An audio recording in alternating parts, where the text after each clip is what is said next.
আসসালামু আলাইকুম গাইস, সবাই কেমন আছেন? আশা করি ভালো আছেন। আলহামদুলিল্লাহ, আমিও ভালো আছি।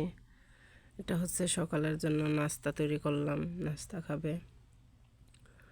এটা হচ্ছে আপনার চমচম, সাথে আছে মালটা, সাথে আছে আপনার ফুসফুস, তারপরে আছে আপনার পুদিনা পাতার চা।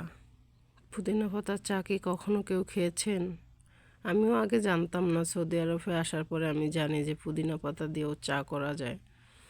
পুদিনা পাতা, আদা, সাথে লেবু, তারপরে হচ্ছে সামান্য আপনার চিনি, বেশি চিনি না। এগুলি হচ্ছে সকালের আয়োজন। চাটা আমার চুলায় বসায় দেওয়া হয়েছে, জ্বলতেছে, ফুটে গেছে চাটা। অনেকক্ষণ ফুটার পরে আদার এটা আসার পরে চায়ে তারপরে আপনার 2টা লিপটন দিয়ে দিব, চা পাতা। এই চাটা আমাদের স্বাস্থ্যের জন্য আসলে খুবই ভালো। এই ঠান্ডা, সবার নাক ব্যথা, কান ব্যথা এগুলি ভালো হয়ে যায়। ঠান্ডার কারণে কোনো সমস্যা হইলে পুদিনা পাতার চাটা আদা দিয়ে তৈরি করলে সুন্দর মতো খাওয়া যায়।